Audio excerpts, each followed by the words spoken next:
Hello, it's AK here, and in this video we're going to be looking at the basics of drafting on Vectorworks. We're mostly going to be working on the fundamental layout, the fundamental workspace of Vectorworks, and we're going to be focusing on a couple of things. Okay, we're going to be focusing on the workspaces, the units, the Vectorworks preferences, design layers, component classes, container classes, basic drawing tools, composing things together, perspective views, render modes, extrusions, 3D modeling, and a little bit of odd modeling tools. Okay, so before we get carried away into all the words that I just said, let's get into the program and take a look at what we are doing today. Vectorworks comes baked in with many different workspaces, okay, and you can find them all under Tools and Workspaces. Right now you can see that I have two variations. There's Fundamentals and there is Spotlight. So Fundamentals refers to the basic drawing tools that you get in any drafting program, and Spotlight is the entertainment specific workspace. So I'm going to be leaving my workspace in the Spotlight setting, but most of the things, or rather all the things that I'm doing today, can be found under the Fundamental workspace as well. Okay, so you should be just fine. Spotlight workspace, however, you will see that you have a couple of specific tool sets over here. So that includes the lighting tool palette, the staging and rigging tool palette, as well as the event specific tool palette. We won't really be doing much of that today. We're just trying to get comfortable with Vectorworks and the fundamentals itself. Okay, so moving on to units.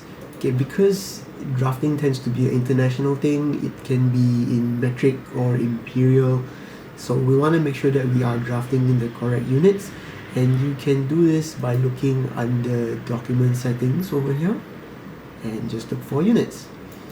Okay, my window opened up over here, and you can see that for me I have everything set in millimeters and square meters, cubic meters, and so on. Okay, the interesting thing though in Vectorworks is that if I have my settings set to millimeters and I try to draw in a line, you can see that my numbers here indicate that I am in millimeters. However, if I were to input in 12 feet like this, okay, I will get a line that is exactly 12 feet long. Okay, it does the conversion for me, so if you are doing anything that is carpentry related, maybe you need to do a 8 foot by 4 foot lie sheet, it makes your drafting really easy. You don't have to change anything in order to make that work. So moving on to Vectorworks preferences, other than units, there are a lot of other things that you can do to customize your drawing experience within Vectorworks. But what we can start with is under preferences over here. You can see that there is a lot going on. Okay, but notably for me, I like to enable two things. Okay, the first of which is under general. I like to make sure that my rulers are turned on. Okay, this makes sure that I have a ruler on the top and on the left side of my drawing. It's a little bit helpful when you are lost on a very big drawing. And the other one is on autosave. I like to make sure that my autosave is enabled for every 15 minutes, and I like to disable the confirm before save.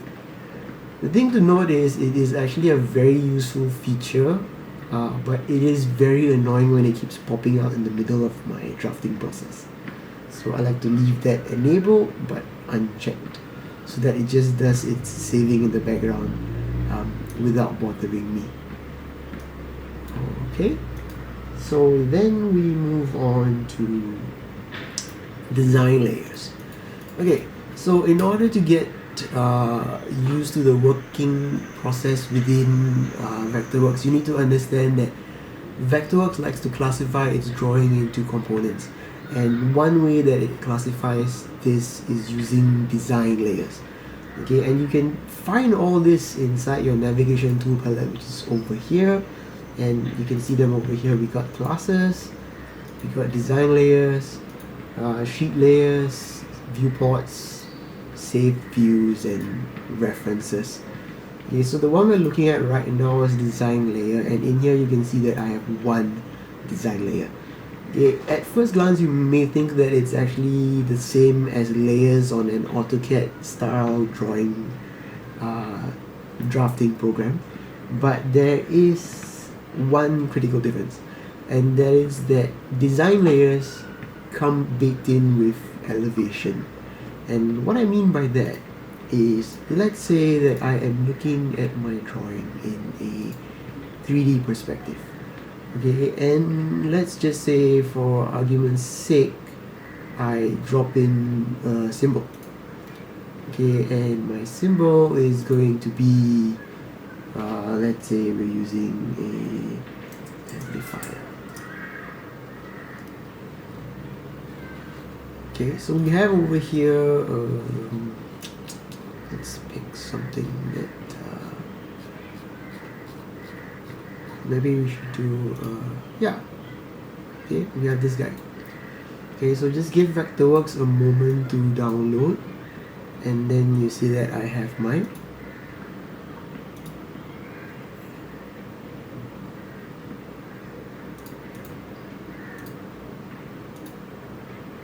I have my amplifier right here. Okay, so you can see that this amplifier is currently on design layer 1, and what I mean by design layers have elevations baked in is, if I were to edit this design layer, okay, you can see in here, other than its other settings, there's actually an elevation in here. So I'm going to call this my deck layer, and what I'm going to do is I'm going to create another layer. Okay, and this one is going to be called my grid layer. So just imagine having a grid within a venue. Okay, so I'm going to create this, and I'm also going to go in and edit this layer and give it a elevation of 6,000 mm, so about 6 meters.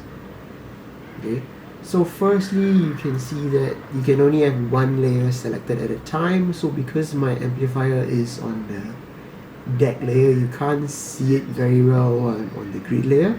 So if I were to double click this, you can see that I have my amp visible. Okay, but if I go over to the grid layer, you can see that I can see and I can mouse over the amp, but I can't select the amp. Okay, you can change that setting by using this drop down over here. I can say I want to show snap everything, and I can see it but I can't manipulate it. Okay, but the default setting that we like to leave it on is in gray snap others, so that way you can see it, you can snap things to it, but you can't modify what is on another layer. So right now you can see that my amp over here is on the deck layer. If I were to change this to my grid layer, you can see that the amp actually jumps all the way up 6 meters into the sky. So it starts to assign itself a 6,000 millimeter elevation. So it's a very important feature within design layers, which help us to differentiate things that stack on top of each other. Okay, for right now, however, we don't need that. So I'm just going to get rid of the amp, and I'm going to get rid of my grid layer as well.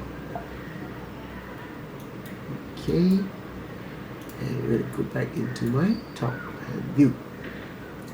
So once you've got that wraparound of the design layers, you need to understand what classes are and how they play into the grand scheme of things.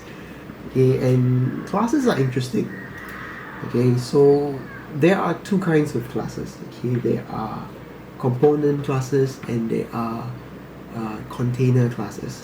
So the critical difference between both of these is that Vectorworks creates your component classes for you, but you're gonna need to create your container classes yourself. And what I mean by that is, if I were to go over to my event design tool palette over here, you can see that I have the stage deck plugin object. Okay, and if I were to insert this plugin object onto my drawing. Okay, you can see that it gives me its options, so let's just hit OK. Okay, and it will generate that plugin object for me. So what you notice is the moment I import in a plugin object, you can see that container classes get created for me, and that's because Vectorworks will automatically generate classes to organize components within the drawing that you create. But this only works for automatically created geometry or plugin created geometry. So if I were to click on this plugin object over here, you can see it's a stage deck.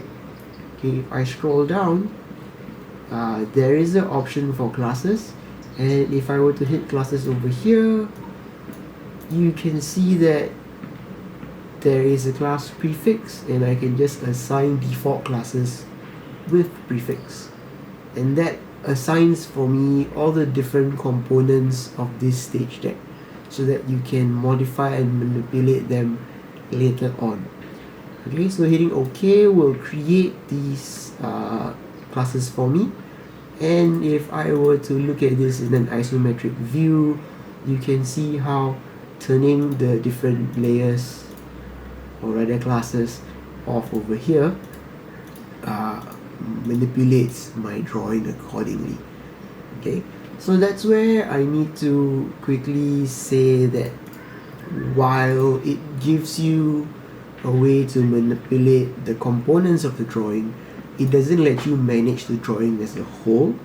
So this is where you want to be able to create your own container classes so that you can do your own housekeeping and you can turn different aspects of your drawing off and on individually. So I do this by scrolling up over here under class. I'm going to create a new class, and this new class is going to be production staging. Okay, the hyphen in my class name helps to create a hierarchy. So the moment I hit OK, you can see that I now have a production layer over here, and the staging subclass is nested under this. Okay, the other things that I have over here, the dimension class and the none class, these are created automatically and I can't delete them in any point during my drafting process. Okay, there's also an audio class over here which was auto created when I imported in my amplifier earlier. I don't need it, so what I can do is I can actually get rid of this class. Okay, so production over here is my container class, and staging elements over here are all my component classes, and that pretty much covers classes within Vectorworks. You'll notice mainly that they are very similar to layers on AutoCAD.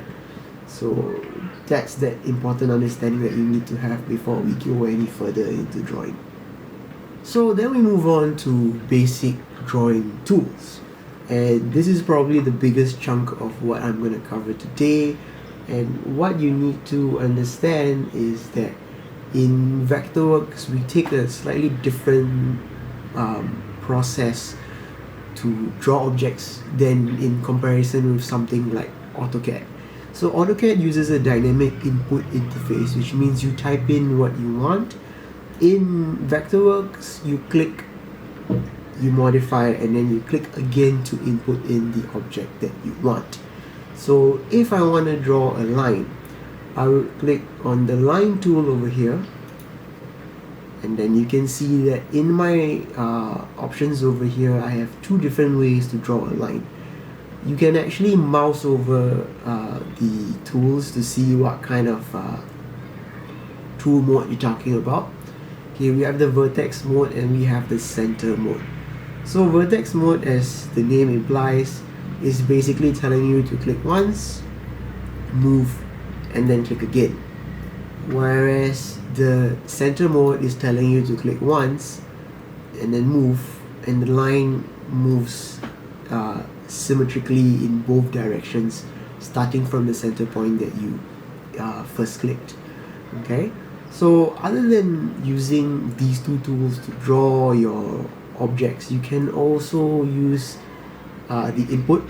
So what that means is, if I want to draw a line that is exactly 2 meters long, you just have to move the mouse in the direction that you want it to go, and then you just type in 2000, ensuring that it's at an angle of 0. Okay, and then you can insert in your line just like that. Okay, and because you have the option to continue on from these reference points of the line, you can actually continue and progressively just create a simple shape. Okay, if you realize that these little reference points are not appearing on your objects, then you might want to check on this section up here. Okay, we have a snap to grid, we have a snap to object, and we have a snap to angle. Okay, so what these tools help us to do is they actually give you little reference points, very similar to the object snap on AutoCAD. We don't have a polar tracking function here like AutoCAD does, but you can see that when I hit certain angles, the cursor does lock to indicate that that is a certain angle. So 45 degrees, 30 degrees, and of course 90 degrees. Okay, when you get a little bit further into it, you can modify these hot snapping points to however you may want them to. But as we get into it slowly, I think what Vectorworks gives you is good enough to get. Other than the line tool, you can see over here we have a whole bunch of other basic shapes that we can draw or create. And the next one that I want to quickly cover is the circle tool in radius mode. So with the circle tool selected, you can see that we have a couple of settings up here. So we got the radius mode, diameter mode, and 3-point tool. Okay, so using the radius mode, if I were to click any one point on my drawing space, you can see that I am creating a circle. Okay, with the diameter mode, as the name implies, it is point to point. Okay, and you can see how a circle with a diameter of 1000 is obviously half the size of a circle with a radius of 1000. Okay, so basic math. Yeah, you can also draw a circle using the 3-point mode, which comes in very useful if you are trying to insert a circle into a specific point. So let's say from here to here. Yeah, right there. Okay, how you use these different tools or different modes of the tools is really up to you, but to get you a good starting point, they do give you a good selection of modes. Okay, and at this point, something really important that Vectorworks offers you that I want to quickly talk about is the option drag. Or if you are on Windows, it's the Alt drag. So what it means is, if I were to hold Option, because I'm on Mac, and just drag my circle, you can see that there's a little plus icon that appears next to my shape, and what that means is it's making a copy of my circle. Okay, so if I were to select two circles and hold Option and drag, they get duplicated just like that. Okay, this can come in really useful when you have a large number of objects that you want to quickly copy and don't want to keep using the same function to draw it over and over again. As is a rule with drafting in computer-aided programs, never draw the same thing twice. Then we have the rectangle tool. Okay, and in corner mode, it's pretty straightforward. You click for your first corner, you move until you get your second point, and you click again to finish the rectangle. In center to corner mode over here, we can start in the middle and we can move to the end point, and that scales the rectangle in a uniform way. Okay, so what I like to highlight over here is, notice how when I click this rectangle in my object info palette over here, you can see it's a rectangle. But when I were to click on these 4 lines over here, it says that it's 4 lines and not a rectangle.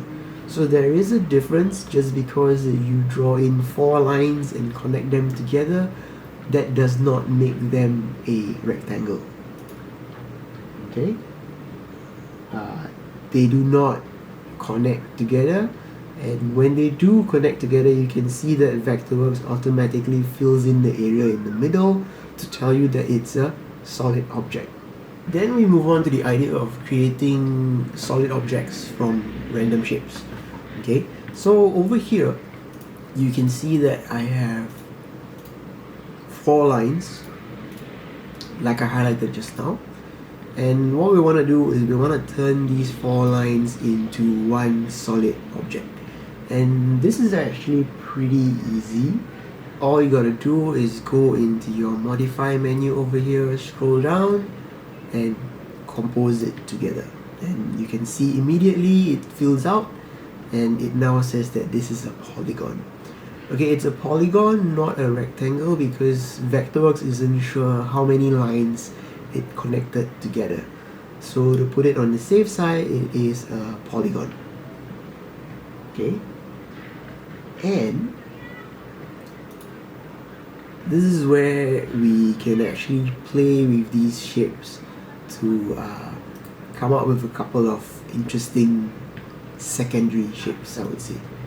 Okay, so if I were to copy this out,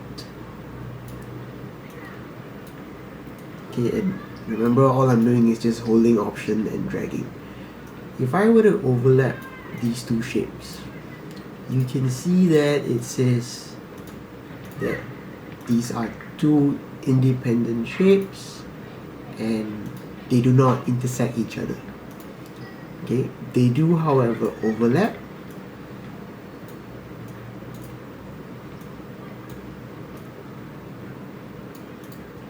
Okay, and let's just do one more.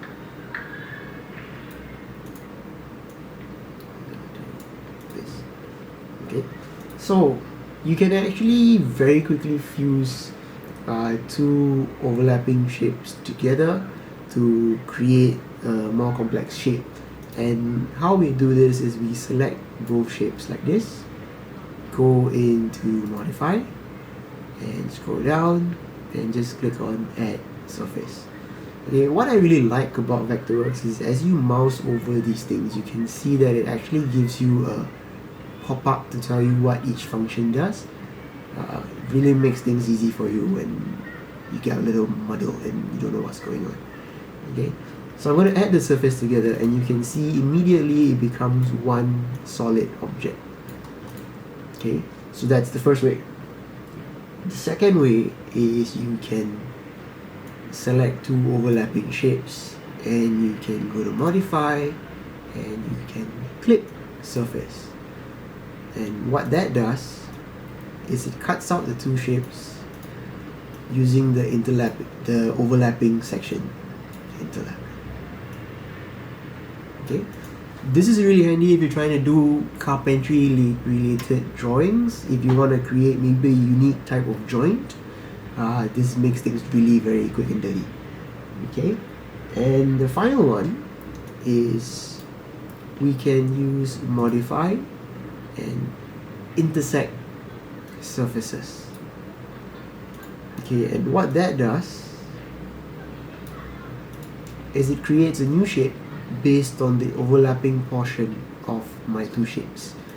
So you can see, using just a rectangle and a circle, we have a very nice collection of shapes over here, which you wouldn't normally create using basic shapes.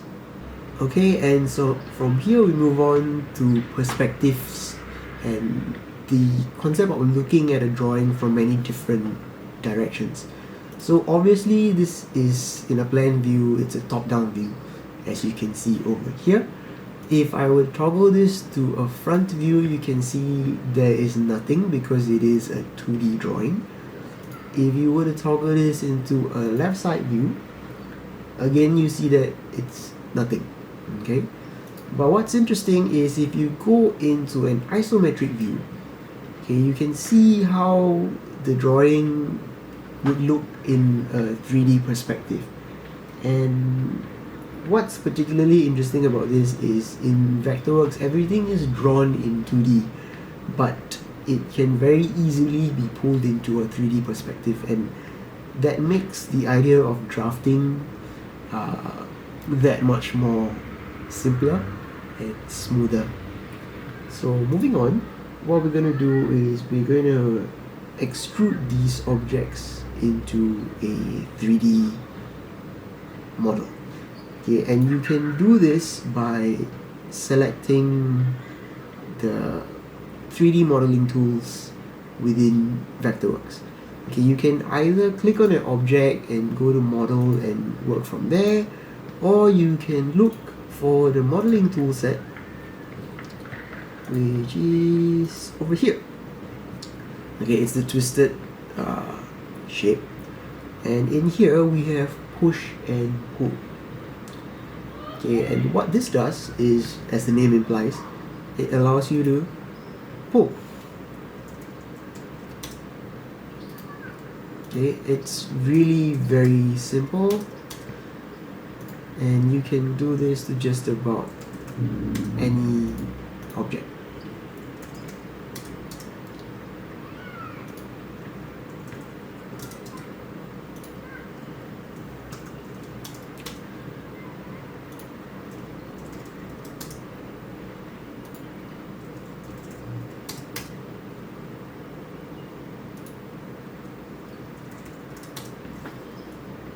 Okay, there you have it. Okay, a couple of simple 3D blocks. Once you have an object that's been pulled into 3D, you can then again click on a different surface within that object and pull it further. So it kind of gives you the ability to endlessly expand on a 3D object. Okay, and just remember to go back to your selection tool once you're done, and you have a bunch of random 3D objects just laid out in front of you. Okay.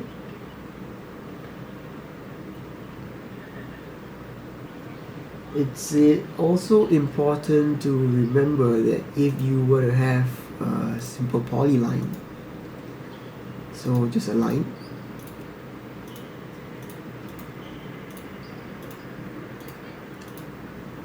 just a bunch of lines, okay, they're not connected together in any way. If I were to go into a isometric view, and if I were to try to push and pull this, you notice I can't push and pull the object as a whole, I can only push and pull the lines, and that kind of leads you to wind up with a hollow object.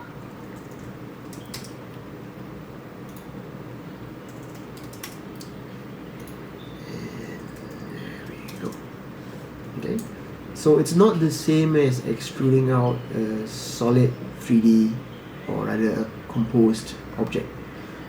There is a difference, and you have to understand that difference if you want to draw anything further in 3D. We then move on to render modes. Okay, render modes are baked into Vectorworks. Okay, it's basically this teapot icon over here, and as its name implies, what it does is it lets you look at your drawing in a bunch of different ways. Okay, and the first of which is a wireframe. We have a shaded view, and we also have a sketch view. Okay, if you are one of those arty-farty people. Okay, we also have a couple of RenderWorks modes over here, and what this does is it cooks the image to give you a more realistic 3D render of your object. Very useful if you are trying to model for a client, but do remember that it is very resource intensive and it can really work your computer very hard. So bear in mind, use it only when you absolutely need to. So modeling in Vectorworks is not too complex, okay, if you're working on simple shapes, of course. If I want to look at this in my top view, let me just lay out a couple of these shapes so that I can demonstrate a couple of model objects. Okay, so we're just going to have a few of these as a sample, and we're going to look at this in an isometric view. Okay, you can see here that all my 4 duplicates of the blocks are overlapping, and that's a good way to start. Okay, so let's say I were to select both of these objects and go into my model menu over here and add solids. So as the name implies, or as the function implies, it will add the 2 objects together and give me one solid 3D block. Okay, if I were to select these 2 overlapping blocks and go to model and subtract solids, you will need to select which one of your objects is going to be the subtracting solid. So you can do that with these arrow keys. So I'm going to use the red block as my subtracting solid.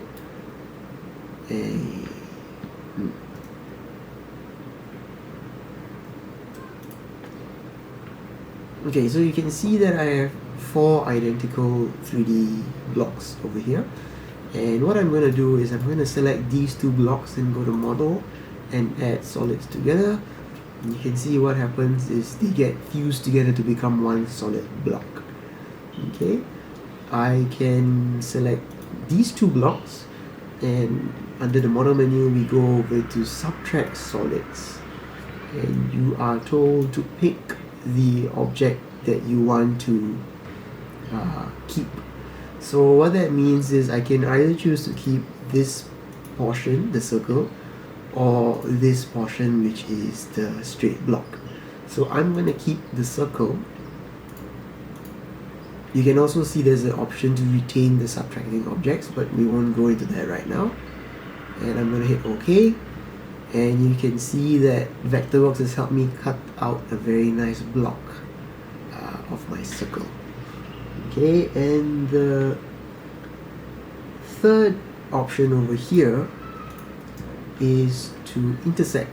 Okay, so same thing, I'm going to select both blocks, and I'm going to go to model and intersect solids, and as the name implies, what it's going to do is it's going to keep the portion which both blocks overlap at. And finally, with these 2, I'm going to go to model and I'm going to section solids, and once again I'm going to keep the circle. Okay, and what it will do is it will cut out the part that I choose to section. Okay, so let's say I were to go back one step and I try to section solids again, and I select the block, the straight block, as my sectioning object, and you can see that I have the same function that happens over here as the subtract function. So what's important to know is, depending on how you stack your objects, how you select your objects, and how you place them, it can really give you a different look with the 3D blocks. So to demonstrate this, what I'm going to do is I'm going to place this this block over here. Okay, and looking at this in an isometric view, I'm going to select both of these blocks, and I'm going to go to model and section solids. I am going to use this as my sectioning solid, and I'm going to hit OK. You can see how it cuts out a very nice block for me underneath the bigger rectangular block. Okay, so although all four of these functions are very closely knit, they can give you a different result depending on how you apply them. So this then brings us to probably one of the more interesting things within Vectorworks 3D modeling, and that is the ability to create a subdivision primitive. And what this means is you are basically creating a simple object, which is a 3D object, but your 3D object is manipulatable in a very interesting way. Let me show you what I mean. Okay, so on the model you have the option to create a subdivision primitive, and you can pick from a bunch of shapes. I'm going to use a sphere, and I'm going to use a 5000mm sphere. I'm going to center it in the next click, and I'm going to press OK, and I'm going to place my sphere over here. Okay, so it looks like a simple sphere, not very much different from anything else that you would see.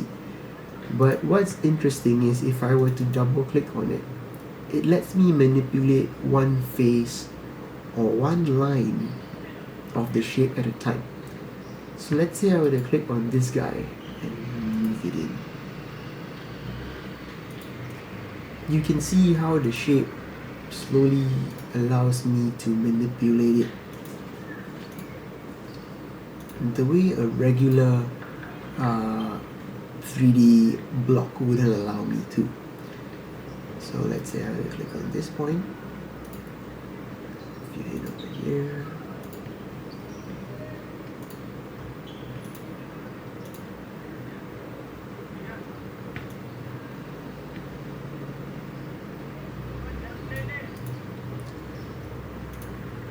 and I can also twist it.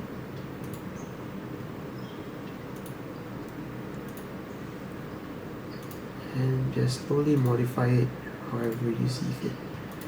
Yep, the thing is, at the end of the day, you're going to get a very warped image, or rather a very warped shape, but the level of control that it gives you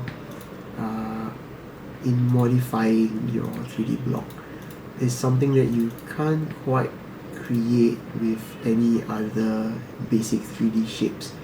And this is something which I didn't know Vectorworks could do until recently, but it is a really interesting way to quickly create a custom shape which you need to represent something, or maybe to have a custom stage or a custom 3D block to commemorate something or to signify something.